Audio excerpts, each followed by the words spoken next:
세상에서도 소망이 없을 때 사람은 낙심을 합니다.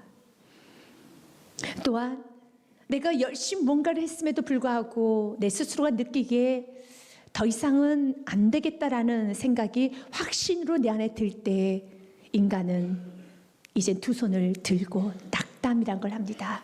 소망이 없기 때문에 그렇습니다. 맞습니다. 인간에게는 소망이 없습니다. 인간 내일을 알 수 없습니다. 불안정합니다. 그렇기 때문에 우리는 내 자신을 보는 것도 아니며 변화무쌍한 세상을 바라보며 환경을 바라보며 사는 것이 아니라 영원히 변하지 않는 우리 산소망 대신 예수 그리스도를 바라보며 그분만을 믿고 의지하며 나아가는 축복이 있어야 되는 것입니다. 그러면서 인간에게 있어서 공통적으로 주어지는 낙담할 수밖에 없는 환경이지요. 누구나 여러분, 가난한 자나 부한 자나 잘난 자나 못난 자나 잘생긴 자나 그렇지 못한 자나 많이 가진 자나 못 가진 자나 사람을 많이 하는 자나 아니면 인맥이 하나도 없는 외로운 자나 누구나 다 여러분 공평하게 인간의 무릎을 꿇히는 게 있습니다. 그것은 바로 죽음입니다. 죽음의 문제 앞에서는 잘난 자 못난 자 선한 자 악한 자 잘생긴 자 그렇지 못하는 자 다 맥없이 두 손을 들게 되어 있습니다. 인간이 아무리 잘나고 많은 것을 연구했다 할지라도 죽음의 문제는 해결하지 못했습니다. 여러분, 인간이 오래 산들 한들 여러분 개 중에 좀 오래 사시는 분도 있어요. 100세 이상 사시는 분도 있고 110세, 120세께 사시는 분도 있죠. 그럼 150세 여러분 못 삽니다. 앞으로도 못 살 겁니다. 개 중에 몇몇 소수의 사람은 110세까지 120세까지 살 수도 있겠죠. 그러나 120세까지 내가 다른 사람들보다 10년, 20년 더 산다고 해도 내 청력은 서서히 죽어가는 걸 느끼게 될 것이고 내 시력은 점점 없어지는 걸 느끼게 될 것이고 내 세포 하나가 죽어가고 있다는 걸 느끼면서 10년 더 사는 것뿐이에요. 20년 더 사는 것뿐이에요. 그리고 모두 다가 죽음을 맞이합니다. 죽음은 비껴갈 수가 없어요. 여러분, 죽음 인간이 해결할 수 있는 문제가 아닙니다. 왜 그럴까요? 죽음은 인간이 절대로 앞으로 어떠한 과학이 발전돼도 어떤 일이 있어도 죽음 앞에서는 모두 다 무릎이 꿇어집니다. 성경은 왜 죽음이 인간이 해결할 수 없는지에 대해서 성경은 이렇게 말합니다. 로마서 6장 23절 말씀에 보면 같이 읽겠습니다. 죄의 삭스 사망이요 하나님의 의사는 그리스도 예수 우리 주 안에 있는 영생이라. 죄의 결과가 사망이기 때문에 결론적으로 인간이 다 사망으로 가며 누구나 다 사망 앞에 서게 된다는 것은 인간 모두가 다 죄인이라는 사실입니다. 그래서 죄인 아닌 사람은 없습니다. 죽음을 뛰어넘는 사람이 없다라는 것입니다. 우리 예수님께서 오늘 이 죄의 문제를, 이 죽음의 문제를 해결하기 위해서 이 땅에 오셨습니다. 인간은 죄인이기 때문에 죄로 인해서 죽음으로 가는 겁니다. 예수님께서는 인간을 대신하여서 인간의 죄를 대신하여서 대속의 제물이 되어주셔서 십자가에서 죽으셨습니다. 죽음으로 죽음의 권세를 정복하였습니다. 죽음으로 죄를 정복했습니다. 그러나 세상의 사람들은, 여러분, 사탄 마귀는 예수님이 십자가에서 죽으셨을 때 야, 끝났다, 우리가 승리다라고 생각했습니다. 그러나 예수님은 여러분 죽음으로 죄를 정복하고 죽음을 정복하고 잠자는 자들의 첫 열매가 되어주셔서 예수님은 다시 살아나셨습니다. 부활하셨습니다. 너무 놀란 거예요. 다 끝난 줄 알았는데 살아나 버린 것입니다. 맞습니다. 예수님 안에는 끝나는 문제가 없어요. 인생이 예수님 안에 끝나지가 않습니다. 우리가 이 땅에서는 잠시 잠깐 사는 과정, 순례자의 길이에요. 그래서 성경은 우리 그리스도인들 향해서 죽었다란 말을 쓰지 않습니다. 잔다라고 합니다. 예수님께서 죽은 나사로를 깨우러 갈 때도, 나사로를 여러분 향해 갔을 때도 예수님 나사로 이렇게 말합니다. 내가 잠자는 저 나사로를 깨우러 가노라 하는 것처럼 우리는 잠을 자고 있는 겁니다. 예수님께서는 죽음으로, 당신의 죽음으로 바로 죄의 권세를, 죽음의 권세를 결박시키셨습니다. 히브리서 2장 말씀에 보면 성경 이렇게 되어 있습니다. 14절 말씀에요. 제가 읽겠습니다. 자녀들은 혈과 육에 속하였음에, 우리들을 말합니다. 그도 또한 같은 모양으로, 예수님도 우리와 동일하게 육신의 모양으로, 사람으로 혈과 육을 함께 지니심은 죽음을 통하여 죽음의 세력을 잡은 자 곧 마귀를 멸하시며, 아멘. 죽음으로, 예수의 십자가의 죽으심으로 죽음의 세력을 잡는 마귀를 멸하셨습니다. 미랄 대심으로 마귀를 멸하셨습니다. 그리고 15절에 이렇게 말합니다. 같이 읽겠습니다. 또 죽기를 무서함으로 한평생 매어 종노릇하는 모든 자들 놓아주려 하심이니, 아멘. 사단은 아주 간교해요. 사단은 아주 교묘해서 우리가 무엇을 원하는 줄 알아요. 우리 이 땅에서 우리 살려고 몸부림치잖아요.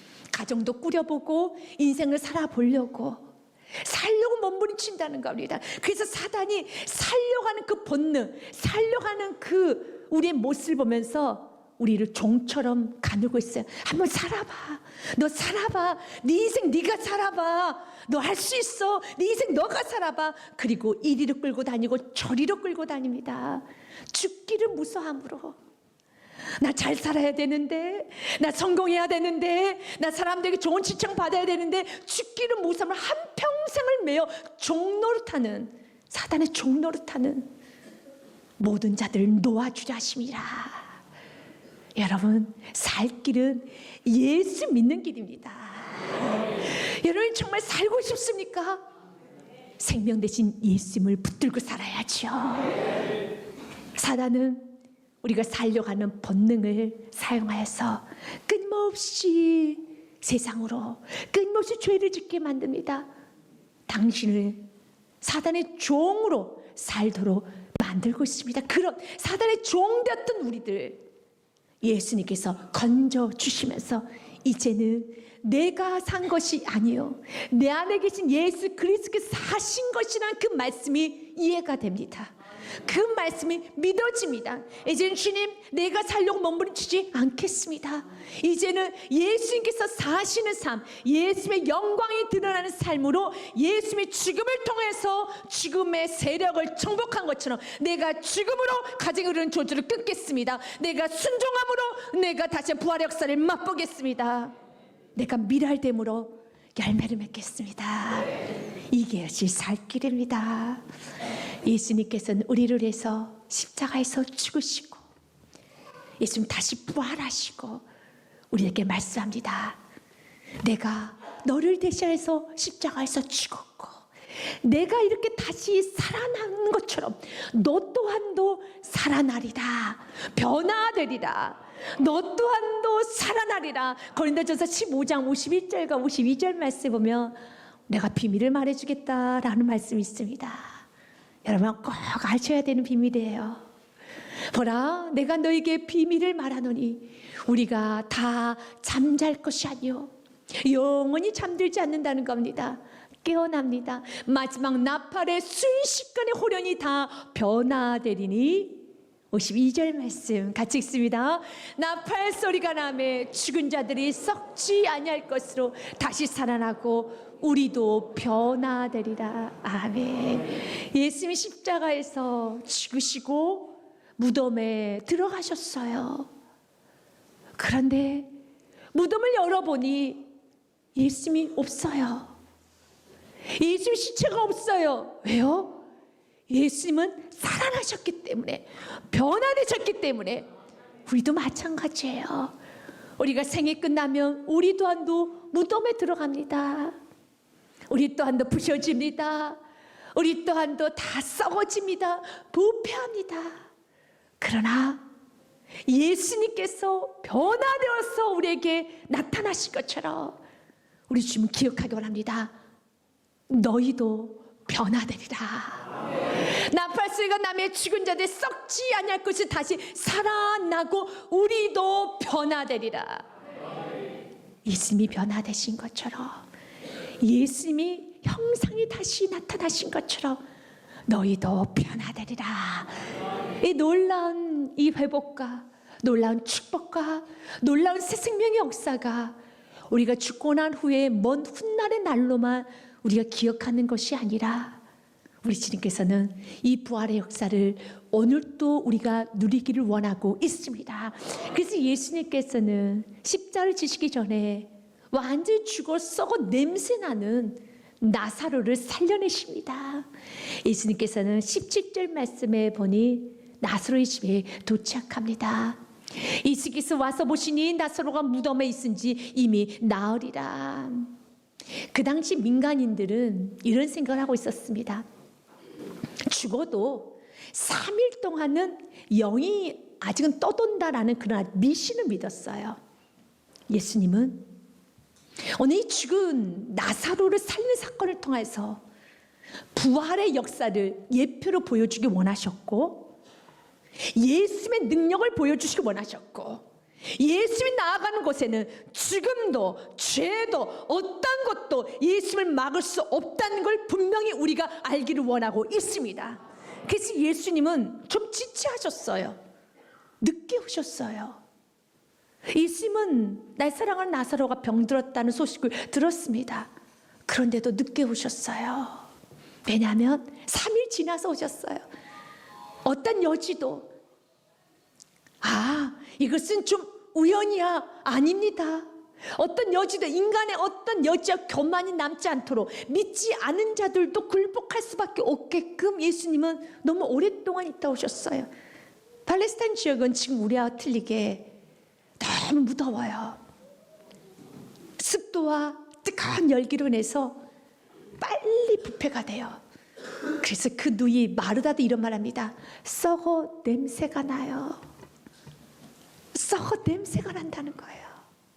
썩어 냄새가 나는 사람도, 썩어 냄새가 나는 성격도, 썩어서 부패할 듯 부패한 그 영혼도 예수님 살릴 수 있습니다.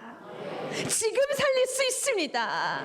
마치 썩어 냄새나는 나를 살리셨던 것처럼, 이 부패하고 냄새나는 나를 살리셨던 것처럼, 썩은 냄새가 나는 썩은 성격도, 부패된 성격도, 부패된 가치관도, 부패되어버린 가정도, 이미 끝나서 산산조각 나버린 모든 것도 여러분이 어떤 믿음을 갖고 있냐에 따라서 그 믿음대로 역사가 이루어집니다. 우리 예수님께서는 이 나사로의 사건을 예수님이 이렇게 보셨어요. 4절 말씀에 보면 이것은 죽을 병이 아니야. 여러분 지금 가지고 있는 문제는 죽을 문제 아니야. 이거 울 문제 아니야. 마침 무덤 앞에서 울고 있는 마리아에게 울 일 아니라니까. 무덤이 비어있단다. 예수님 살아나셨다 하시는 것처럼 울 일 아니고 하나님의 영광이 드러낼 문제라는 겁니다. 예수께서 들으시고 이르시되 이 병은 죽을 병이 아니라 하나님의 영광을 위함이요 하나님의 아들이 이로 말미암아 영광을 받게 하려 함이라 하시더라. 아멘. 하나님께 영광을 올려드리는 약재인 거예요.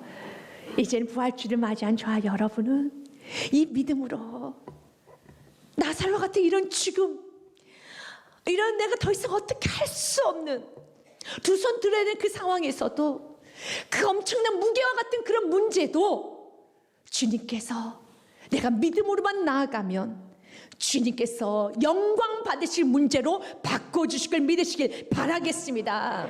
내 모든 삶이 하나님께 영광 올려드리는 삶이 되시기 주면 축복 드립니다. 그러면서 예수님께서는 나사로를 향해서 이제 나사로를 살려야겠다 하시면서 예수님이 이렇게 말씀합니다. 11절 말씀에 이 말씀하신 후에 또 이르시되 우리 친구 나사로가 잠들었다. 죽은 것이 아니야. 잠들었어. 그러나 내가 깨우러 가노라. 우리 예수님은, 여러분, 죽어있는 자도 예수님은 깨우신다는 겁니다. 예수님에게 있어서는 죽은 사람도 깨우면 되는 거예요. 너무 쉬워요. 예수님에게 있어서의 문제는 너무 쉽습니다. 깨우면 돼. 여러분이 해결하면 이건 죽은 문제예요. 어떻게 해결하면 해결 못하는 겁니다. 이미 썩은 냄새 나는데 의사를 데려와야 되겠습니까?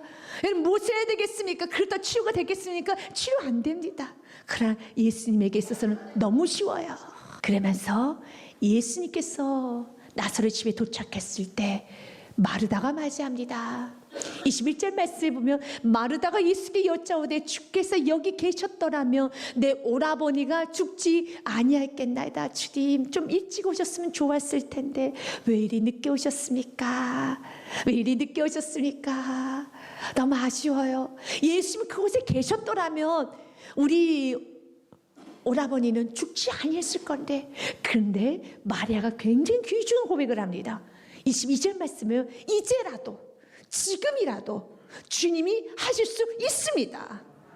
죽어 냄새나는 그 나사로를 이제라도 하실 수 있습니다. 22절 말씀 같이 읽겠습니다. 그러나 나는 이제라도 주께서 무엇이든지 하나님께서 구하시는 것을 하나님이 줄 아나이다. 이제라도 역사하실 줄 믿습니다. 맞습니다. 예수님은 이미 죽어 썩어버리고 부패되고 다 깨져버려도 이제라도 주님은 할 수 있습니다.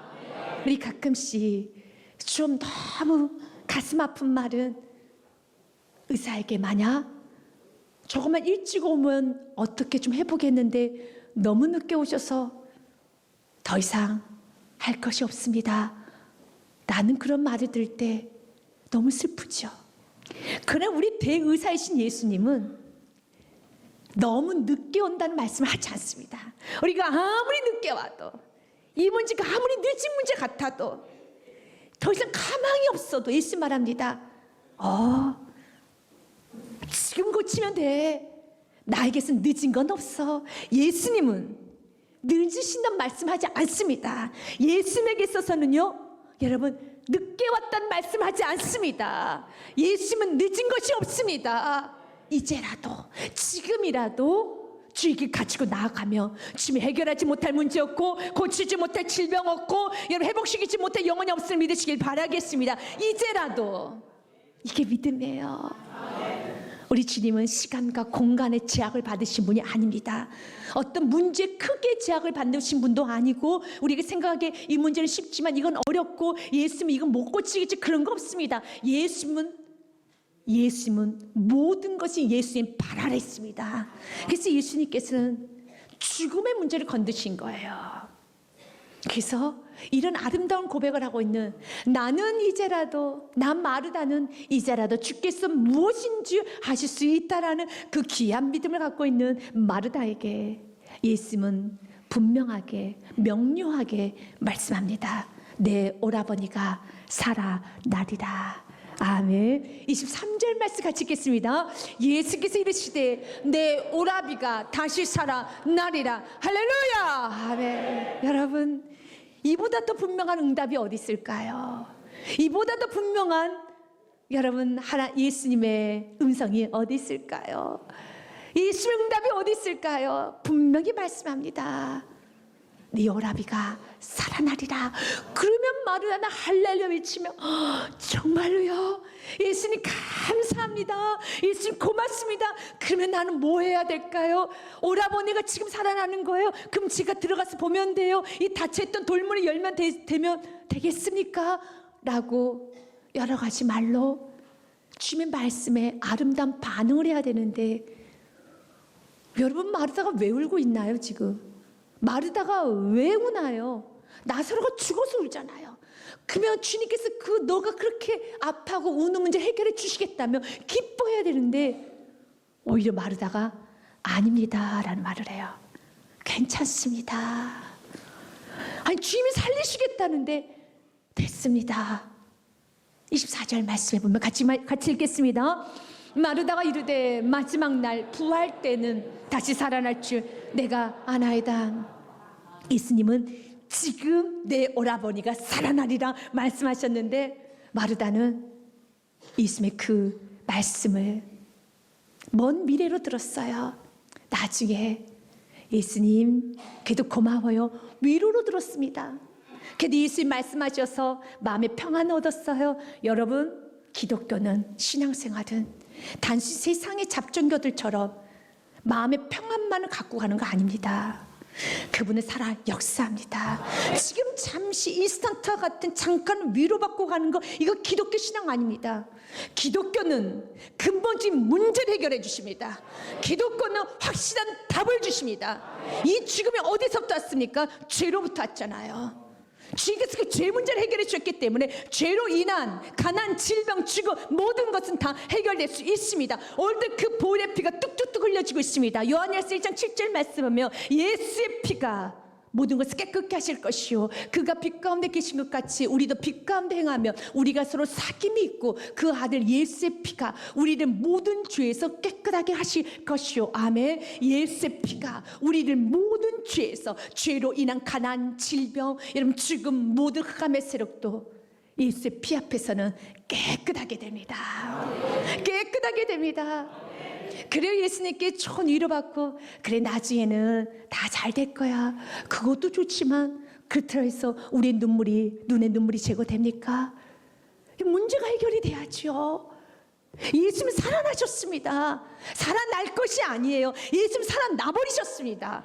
예수님께 승리하셨습니다.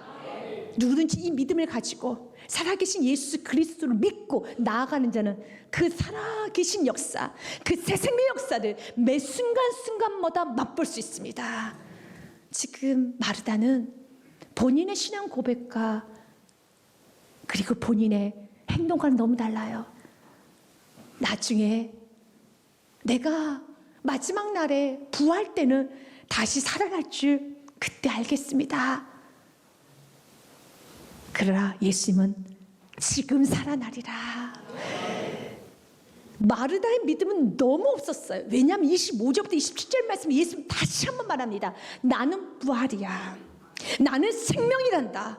나를 믿는 자는 죽어도 살겠고 살아서 믿는 자는 26절 말씀에 무릇 살아서 나를 믿는 자는 영원히 죽지 아니하리라. 이것을 내가 믿느냐? 여러분 믿습니까? 그분을 믿으면 죽어도 살아나는 것을 믿습니까? 이 믿음이 있으면 죽음 문제도 이 확실한 믿음이 있으면 이 믿음을 갖고 끝까지 기도하는 자는 반드시 살아나요. 믿고 이제 내 편견의 돌을 깨십시오. 내 생각의 돌을 깨십시오. 내가 기준점을 갖고 있는 그 기준을 깨시고 주님 말씀하시면 아멘만 하십시오. 누가복음 26장 말씀에 보면은 예수님의 그 무덤 앞에서 엉엉 울지요. 여인들이요. 24장 5절 말씀에 보면 여자들이 두려워서 얼굴 땅에 대니 두 사람이 이르되 어찌하여 살아있는 자를 죽은 자 가운데서 찾느냐. 왜 그 여인이 무덤에 갔습니까? 여인은 보았어요. 예수님이 죽었고 죽은 예수를 이제는 배로 싸서 무덤에 집어넣는 걸 보았어요. 예수님이 죽은 걸 보았어요. 죽었어요. 그래서 무덤에 찾아간 거예요. 그러나 예수님 우리의 상식, 논리, 우리의 이성, 우리의 모든 걸 다 깨셨습니다. 그리고 예수님은 무덤 안에 계시는 것이 아니라 무덤 밖에 계십니다. 그러면 그 여인에게서 문제가 무엇일까요? 마르다에서 문제가 무엇일까요? 오늘 무덤까지 찾아온 그 여인에게 필요한 게 무엇일까요? 6절 말씀에 답을 줍니다. 기억하라. 여러분의 감정, 이성, 여러분의 경험, 여러분의 한계를 날마다 묵상하며 그 기준으로 삼는 것이 아니라 기억하라. 무엇을요? 말씀을, 예수님이 누구심을, 예수님이 어떤 분이심을, 예수님이 어떤 분이심을 그걸 기억하라. 맞아요. 마르다가 너무 분명히 알고 간 거예요. 이성적으로 간 겁니다. 제대로 간 겁니다. 그러나 틀렸어. 오늘 마르다도 마찬가지예요. 썩은 냄새는 내 코에 냄새가 맡아지는데, 내가 눈으로 지금 나사로가 준 걸 봤는데, 그가 지금 부패돼 가고 있는 걸 내가 느낄 수 있는데, 그러나 이 모든 감정, 내 모든 것은 다 십자가에 못 박고 무엇을 기억하라? 말씀을 기억하라. 6절 말씀 같이 읽겠습니다. 여기 계시지 않고 살아나셨느니라. 갈릴리에 계실 때 너에게 어떻게 말씀하셨는지 기억하라. 아멘.